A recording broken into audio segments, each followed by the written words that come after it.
This is my signature. Oh, I love that. What is it? This is a phone. Yeah, I know.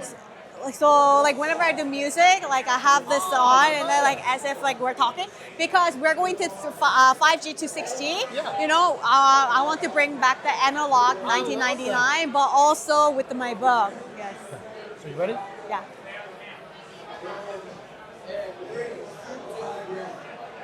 What is up, people? Steve Craven with Applying Pressure Podcast. I got to meet one of the nicest people that I've met in a long time, Chaesun Lee.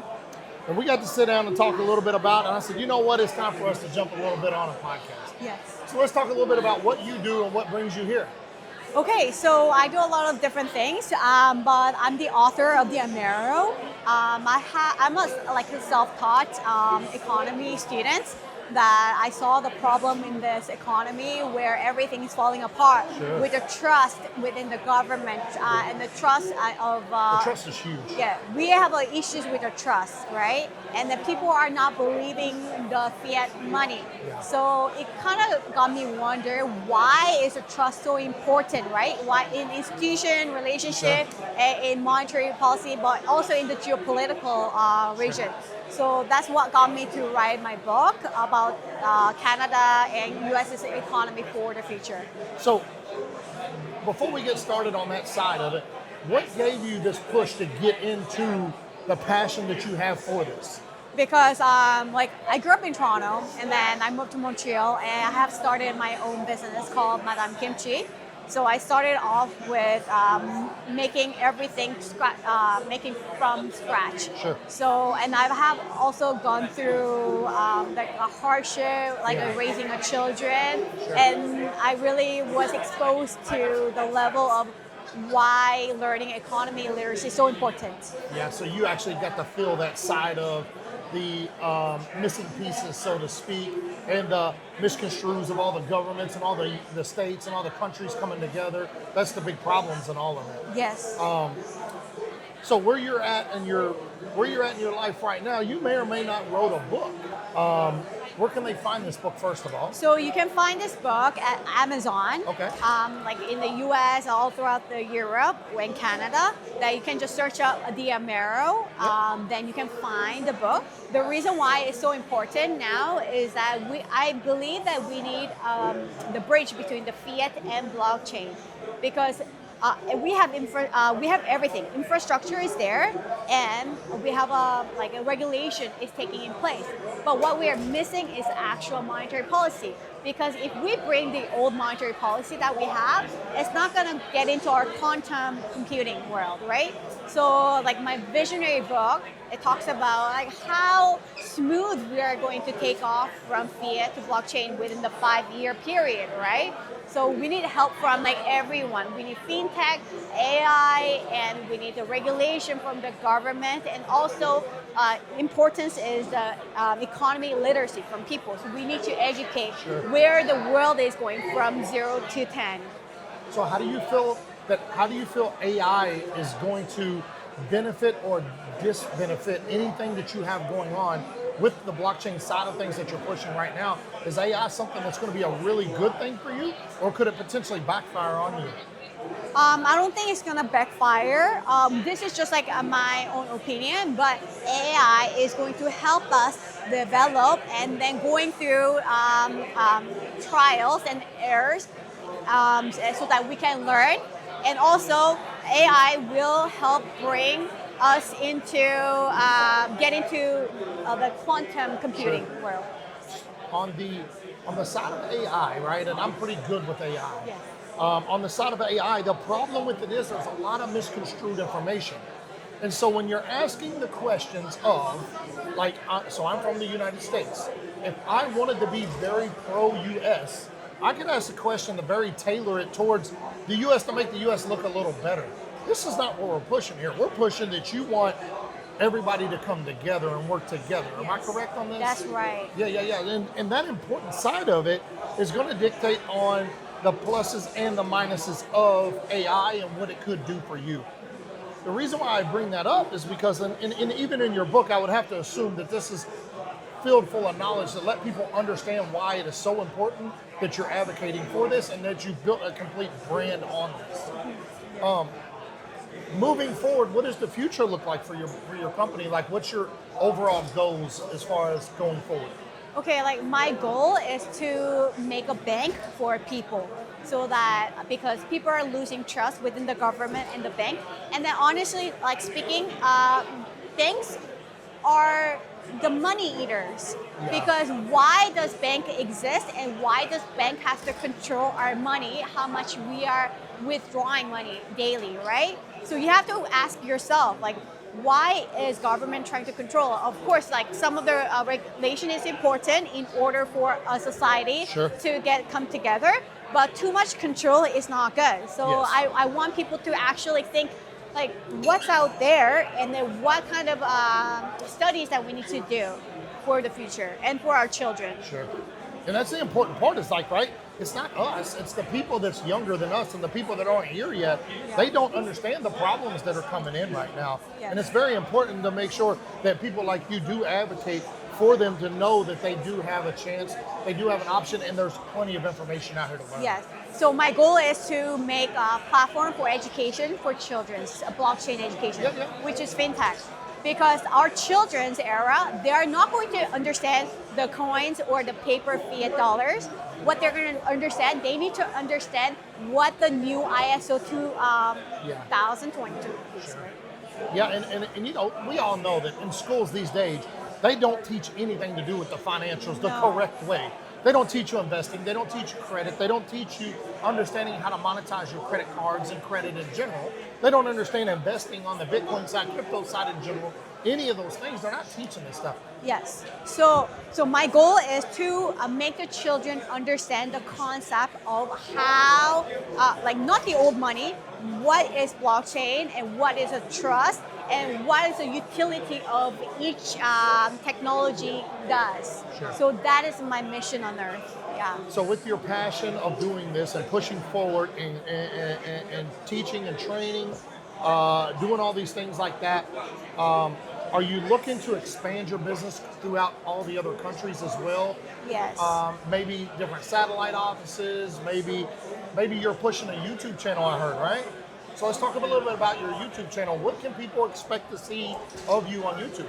So I did create a YouTube channel for a podcast, and I want to really engage people to learn about economy literacy, right? There's a lot of podcasts out there, but I mainly want the women's, the mothers, and the children's, and the youth to understand what's going on, but to explain it in a very friendly way so that they can understand things better. Sure. But also to advocate for the next generation to push it so they understand the monetary policy aspect of it. Yeah. And So before you got into the blockchain side or crypto side or just the monetizing side of it, what was your dream job as a kid? my dream job as a kid was actually a conductor. You know, like a music conductor, like you do this. And So you actually love music, right? I love music, and I I love do it. songwriting as Me well. too. Oh, you do songwriting? Wow. Yeah, and I have an album. I'm a K-pop artist too. Oh, you are? Yes. Wow. Yeah, so I'm new to the K-pop side. Now, don't get me wrong. I know it's been around for a long time, but recently, I say in the last 3 years, I've really caught on to it. And man, it is just a whole different vibe. And so I went to a concert in Atlanta, and it was Stray Kids. That's my favorite. And I went there, and let me just tell you, the choreographic of everybody there, the dancing, how appreciative everybody was for you to be there. I can't tell you, they probably told us 20 times, thank you all for coming and seeing me so much. To me, that meant more than the music. Somebody that truly appreciates you being there, somebody that truly appreciates what you're building or what you're doing, all of those things matter, you know? And on the music side, I'm a big music nut myself. I love some music. But you know, it's so funny how you asked me what my dream job is. It was conductor, right? But for I do have my artist side of it. A project that I've done starting this year is about Stray Kids song with conducting me. Wow. Oh, it's so funny. Could people possibly expect to see a little bit about your music side on your YouTube channel as well? Yes. I love that. Yes, I do have a separate YouTube channel. For the music. Yeah, it's called for my music. It's called Eggy Lee. Uh-huh. And then that's where I'm going to really engage and then have children get on board Yeah. and then really push out the health and the Yes. spiritual well-being I side love of that. it. You know, it's important to show the kids that dreaming is good, you know, and this day and age, people kill dreams when it comes to what they're doing, why they're doing it, how they're doing it. People just kill dreams. And you know, that's important that you're advocating for that side of it, because the one thing that I've noticed that you're doing the entire time we've been on this interview is it's for the kids, it's for the kids, it's for the kids. I absolutely love that. Because they are the future. We need to protect our children, Yep. but also we need to guide them in a way, like in a biblical point of view, because a lot of younger generation, like teens and 20s, they are losing the path, right? They don't know where to go. Because me growing up, I did not have a mentor. No, me neither. So I had to do everything like self-taught. Yep. So I don't want our children to be on that side. Absolutely. So we need to really morally guide them to the right path. Absolutely. It's not about the religion. It's about how us and the one whole humanity with the different races come together Yep. and then bring into the one. Yeah. Yes, I love that. You know, and it's funny you say that. I didn't have a mentor growing up either. And you know, it's funny because kind of going back on it, the little bit of family I do have, they didn't believe in anything I was doing. But I was a terrible kid. When I tell you I was terrible, I was terrible. But it didn't dictate who I was, right? Yeah. And so the other side of it is like, it's easy for people to say you're a product of your environment, right? Or you're going to be just like how you grew up. That's not ever true. You're a product of your environment now. So like right now, I've had the pleasure of meeting you. I've had the pleasure of talking to you. You're a product of my environment now. So now I feel like I need to be better on this side of it just because you're teaching me while we're having this conversation to be better. You know what? Like we're here to learn, right? Yes. And grow, but we are each other's mirror. We are each other's teacher, Yes. right? Yep. Doesn't matter if you're young, old, and we have so many things to learn from our children, from our elders, and then we just grow. And then we can't really judge anyone else because I was also in that position, like, when I was young, I didn't really know better, so I used to judge people, and then I knew how awful that was, and then, we just learn and then release our ego in a healthier way. Sure. Yeah, and it's funny you say that because going back on it is so important to make sure that we do take that time to look for the other options. Maybe college isn't the key factor for everything. Maybe quitting school is a key factor for some people because of what they grew up in. The list kind of goes on. For all of us, it's completely different. And what I love about the social media side, if it's used properly now, Yep.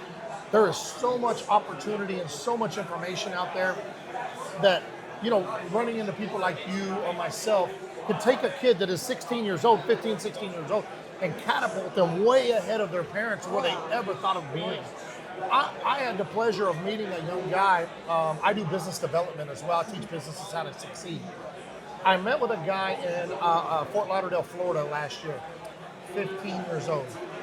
He made $275,000 in his first year in business doing marketing, and he paid his mother and father's house off. You talk about a great kid. Yeah. Paid his mom and dad's house off. And now he's on the blockchain side big time, and everything he makes is going strictly to the blockchain side of things, and it's great. Yeah, there are so many youth that are interested in learning about blockchain, but then the guides are not there. No. Because it's super hard to understand the government regulation. Yeah. There's no one that really explain and then go in depth and explain that in the level of understanding, right? So and it changes so much, right? It does. The regulations and everything's just changed so much. Yes. It is a little bit of a full-time job to keep up with who's doing what, why, when, and where. Well, Mexico said this, and the United States said this, so Canada said we're not going to play ball with you guys right now. And unfortunately, that's the bad side. And this is where the great side of you coming in, because you can show people where to advocate. yes. So as long as they have the grounded foundation of economic literacy, then even if they grasp different media, they'll be good. Yeah. So I want you to do me a favor, and I want you to look in that camera right there, and I want you to talk to yourself when you were 16 years old. And I want you to give yourself a piece of advice on where you're at today, but you're talking to yourself like you were 16 again. Okay.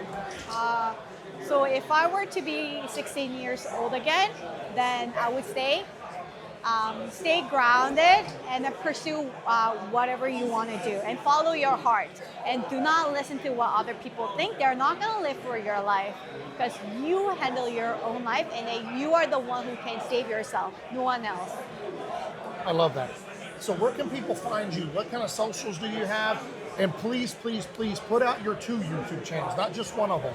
Make sure you put both of them out. This young lady right here is one you guys need to follow from the music side or from the crypto side or the Bitcoin side or whatever, the blockchain side, whatever you're into, follow her YouTube, follow her journey. She's got a bright future. Let them know where to find you. Thank you. So you can find me on Amazon. So you can search the Amero book and Chaesun Lee. You can search that up. And also you can find me on Instagram. Handle is madam.kimchi. And you can find me on Spotify, Eggy Lee. And yeah, that's it. I love that. So do me a favor. Tell me 3 things you loved about this interview right here with me. Like I really like this environment because like we just became friends and I'm like, hey, like why are you in this conference for? And then we got connected and then as we spoke, we got aligned with like things that we want to do, right? For health, mentality, and spirituality, Sure. And then also the future of money, where it's handling. So yeah, it's really great to meet you. Yeah, you as and well. Yeah. And listen, guys, if you guys didn't catch it the first time, she was able to put a book out. Make sure you guys go on to Amazon, look her book up, give it a purchase, read it. It is a ton of knowledge. She's a great person. I'm Steve Craven with Applying Pressure. Thank you for having us. And thank you so much for your little gift. Thank you. Thank You're you. amazing.